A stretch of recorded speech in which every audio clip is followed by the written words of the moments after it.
name is Alexis, and I'm a super mentor here at AMP and a medical student at the Medical College of Wisconsin in Milwaukee. So I am back with you with another segment of Ask a Super Mentor. So today's question is how do you take notes? So I am going to focus this towards medical school, but any of these tips can work for any level of education. So starting medical school, I had to change quite a few of the ways that I approach school. This even included the way that I took notes. So in undergrad, I always used to print off the slides from class and handwrite notes on them directly. Or in classes that didn't utilize slides, I handwrote notes in a notebook. This is just always the best way for me to get things into my brain right away.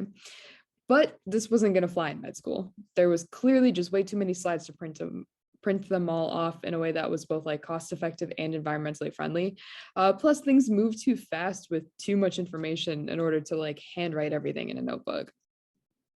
I will fully admit I did struggle through the first 3 lectures, doing my best to type out notes onto the slides. At the time I was using OneNote, since this was what most of my classmates were doing at the time, and it was provided by school through our Microsoft account. So it worked pretty well. I could input the slides that we got from the professors and type notes next to them. I did have a couple things that bugged me with OneNote. One, I never liked the slides that the size that the slides were imported as. So I'd spent like way too much time like shrinking them all as I went. I also didn't like that I couldn't draw arrows to things on the slides being discussed. So I would have to like describe in the corner like which bullet point I was referring to, and I didn't like that. The third thing, and honestly, this is probably what bugged me the most, which is probably weird, but the third thing I didn't like was how OneNote didn't conform to like a normal paper size. It was called like an infinite scroll or infinite size paper.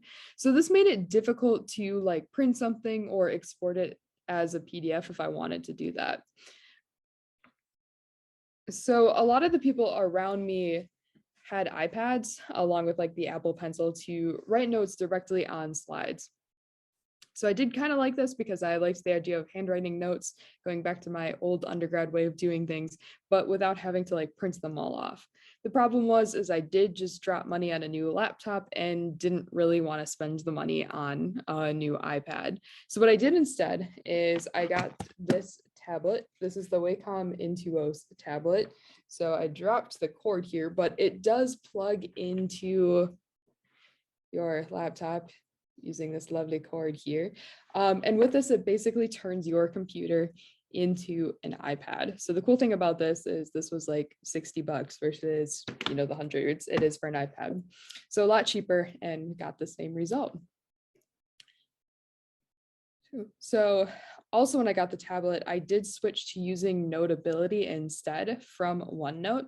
So I liked that it would automatically back up all my files into my Google Drive account and also the cloud. And then it could also like sync between devices. So I could like access it on my phone if I wanted to.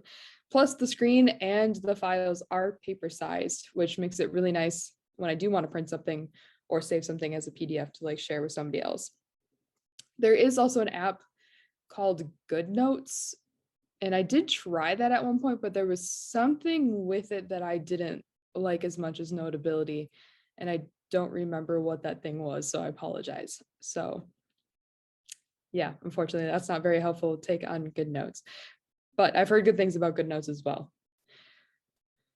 So after spending these first few weeks figuring out trying different things, the thing that I basically stuck with for like the whole first 2 years of med school was downloading the slides that they gave to us, uploading them into Notability, and taking handwritten notes on the lecture slides during class.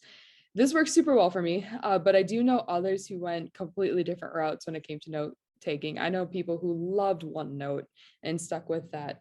I know people who like only downloaded the slides and didn't put any notes on them. So long story short, figure out what works for you and adapt it when you need it to, because honestly, not every class is going to work the same way in terms of what you need to do for notes and otherwise. So hope this helps. And as always, reach out if you have any questions. Let me know your tips for taking notes in the comments as well. So thank you for watching. This has been a presentation of the AMP Honors Program from CV Academics.